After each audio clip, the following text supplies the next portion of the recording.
baru 22. Kita menunggu teman-teman yang belum masuk.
Assalamualaikum warahmatullahi wabarakatuh.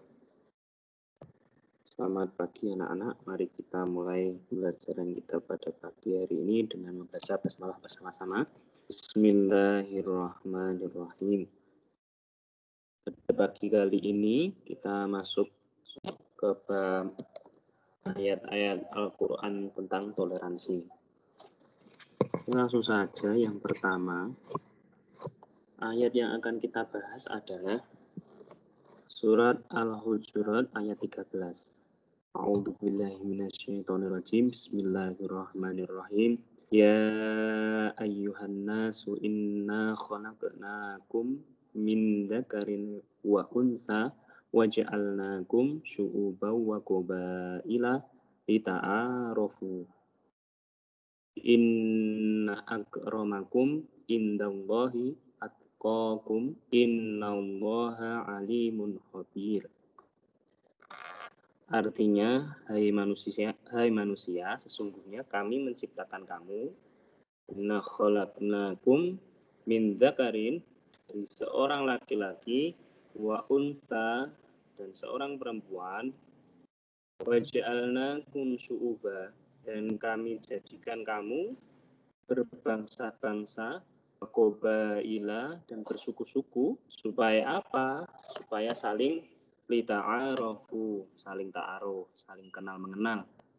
Inna, sesungguhnya, akramakum, yang paling mulia di antara kamu, indallah, bagi Allah, di sisi Allah, atqakum, yaitu orang-orang yang bertakwa. Innallaha, sesungguhnya Allah, alimun khabir, maha mengetahui, khabirun, lagi maha mengenal.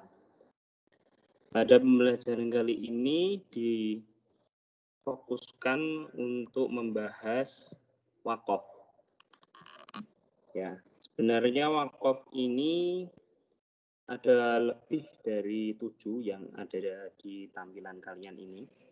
Akan tetapi pada umumnya di cetakan Kemenak itu hanya ada 7 ini. Kalaupun itu lebih, biasanya Al-Qur'annya itu khusus. Yang pertama, tanda-tanda wakaf itu mim, yang artinya wajib berhenti, tidak boleh lanjut. Kemudian lam, tanda wakaf yang artinya jangan berhenti. Jadi kalau ada tanda lam, kalian tidak boleh berhenti. Kemudian kalau jim, ya itu artinya wakaf jaiz, boleh apa? Boleh berhenti atau boleh lanjut. Kemudian ada shot dan lam, itu artinya wasol ula. Wasol itu lanjut, ula itu lebih utama. Berarti kalau shot lam itu artinya lanjut lebih utama. Kemudian selanjutnya qaf dan lam. Itu artinya waqaf ula. Berhenti lebih utama. Waqaf berhenti artinya ya. Kemudian ada titik 3. Berhentilah di salah satu titik. Namanya titik 3 mu'anaqaf. Kemudian yang terakhir itu sakta. Tanda berhenti seketika atau sesaat tanpa bernafas. Nah, ini contoh-contohnya. Kalau kalian berhenti di itu yang paling atas sendiri itu wa yaghfiru liman yasha. Nah, itu lebih utama. Karena di situ tandanya qaf lam, waqaf ula, lebih utama. Tapi ketika liman yasha wallah boleh apa tidak? Boleh. Akan tetapi tadi waqaf ula, waqaf lebih utama. Kemudian selanjutnya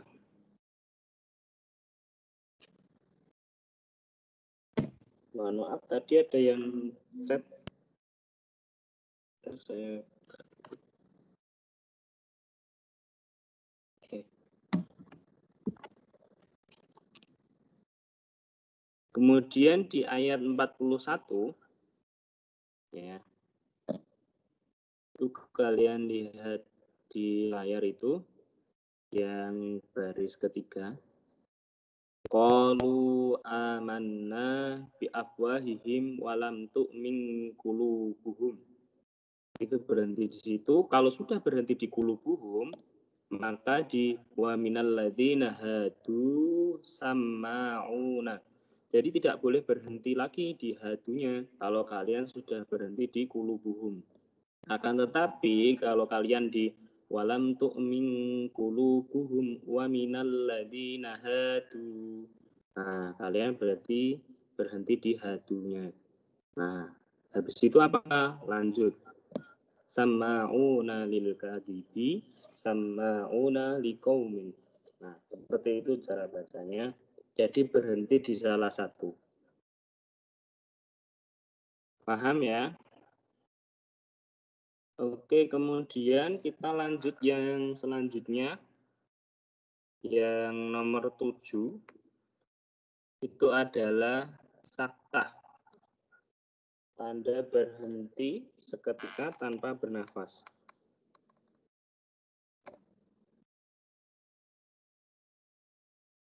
Sebentar.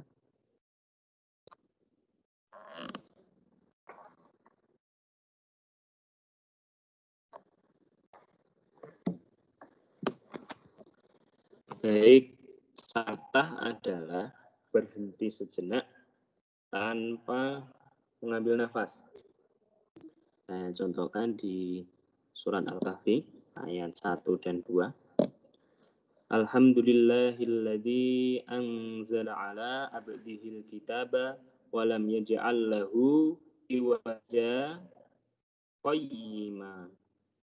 Nah, itu berhenti nggak bernafas. Kenapa Pak harus begitu? Itu biasanya kalau di surat yang ada saktahnya itu menunjukkan orang-orang yang seperti ini. Bacaan saktah pada ujung ayat 1 dan awal ayat 2 surat Al-Kahfi seakan-akan menggambarkan perasaan orang-orang yang meremehkan risalah Nabi Muhammad SAW. Semula mereka menganggapnya tak akan mampu berkembang. Itu ekspresi orang kaget. Orang kaget itu kan, gitu. Nah, itu kan nggak nafas itu. Nah, kemudian kita lihat di surat yang kedua. Ada di surat Yasin ayat 52. Ini juga ekspresi orang kaget ini. Tapi ini kagetnya sudah meninggal. Kemudian mereka dibangkitkan. Qalu ya wailana man ba'atsana mim marqadina. Hada. Nah, itu kan kaget itu. Dibangkitkan dari kubur. Ternyata apa yang dijanjikan Allah itu benar-benar terjadi. Kami dibangkitkan dari kubur. Padahal mereka waktu hidup di dunia tidak percaya dengan adanya alam kubur. Maka di ayat ini ekspresi orang kaget ada di marqadina, mim marqadina. Nah, di situ penjelasannya, sementara bacaan saktah pada Yasin ayat 52, betapa sesaknya dada orang-orang yang tidak percaya pada hari kiamat. Di saat kelengahan mereka tiba-tiba nyata terjadi. Nah, terjadi kiamat memporak-porandakan tatanan duniawi. Nah, mereka dibangkitkan dari kuburnya. Nah, mereka baru percaya ketika nanti mereka dibangkitkan. Nah, percayaan itu setelah dia sadar kaget ya. Nah, itulah saktah di Yasin ayat 52. Nah, kemudian bacaan saktah di surat Al-Qiyamah ayat 27, waqilaman roq. Nah, itu orang yang kaget. Karena sebelumnya orang-orang ini tidak percaya pada Tuhan. Dan dia hanya percaya kepada para medis. Bahwasanya yang menyembuhkan itu bukan Tuhan. Akan tetapi para tabib-tabib. Nah, setelah tahu kalau yang menyembuhkan Tuhan, nah mereka pada kaget di situ. Kemudian yang terakhir ada di Al-Mutaffifin ayat 14. Nah, ini menggambarkan orang-orang yang deg-degan, yang mereka itu lari karena takut. Karena mereka tidak beriman, mereka berlari. Nah, kemudian dia takut akan dimasukkan neraka. Ini ada di surat Al-Mutaffifin ayat 14. Kalla bal rona ala qulubihim ma kanu yaksibun. Nah, kalau kalian baca saktah itu tidak boleh bernafas. Ya. Di pemberhentian di balnya itu tidak ambil nafas. Jadi yang benar kalla bal rona ala. Misalnya kalau mau ambil nafas di alanya. Kalau mau ngulangi ya ala qulubihim ma kanu yaksibun. Tidak boleh kayak gini. Kalla bal rona ala, itu tidak boleh ya. Paham ya? Oke. Selanjutnya Tuhan menciptakan kita dengan perbedaan-perbedaan. Salah satunya perbedaan ras. Kemudian perbedaan-perbedaan yang selanjutnya, kecerdasan verbal atau bahasa-bahasa yang berbeda, logika, visual, tubuh yang berbeda-beda, jenis kulit, warna kulit, bentuk rambut, ya, dan lain sebagainya. Perbedaan beragama memang sengaja diciptakan. Untuk apa? Nih, kita lihat di ayatnya itu, syu'ubau wa qabaila li ta'arafu, untuk saling mengenal, bukan saling mencaci atau saling menjelek-jelekan. Nah, perbedaan-perbedaan tentang manusia atau tentang ciptaan Allah itu ada di Al-Quran. Yang pertama perbedaan pendapat, dua perbedaan usaha, perbedaan pekerjaan, perbedaan derajat, kemampuan, perbedaan kelamin, suku bangsa, bahasa, warna kulit, syariat, kiblat, cara sembahyang, keimanan dan ketakwaan, dan lain sebagainya. Kenapa harus bertoleransi? Karena setiap orang punya cara pandang yang berbeda. Jangankan antar agama, antar sesama muslim saja, orang itu sudah terkadang menunjukkan sesuatu yang berbeda. Entah itu cara sholatnya, entah itu cara mereka menanggapi sebuah syariat-syariatnya. Nah, itu sudah berbeda, apalagi yang beda agama. Karena tadi kita balik lagi ke ayat tadi, bahwa kita semua ini diciptakan berbeda-beda, supaya apa? Supaya lita'arofu, saling mengenal. Oke, setelah kita belajar toleransi, apa yang harus kita lakukan? Yang pertama, tidak suka menganggap diri paling benar. Berusaha bersikap terbuka terhadap keberadaan agama lain. Tidak membeda-bedakan dan adil. Tidak memaksakan kehendak, kepercayaan, atau keyakinan terhadap golongan lain, apalagi dengan kekerasan.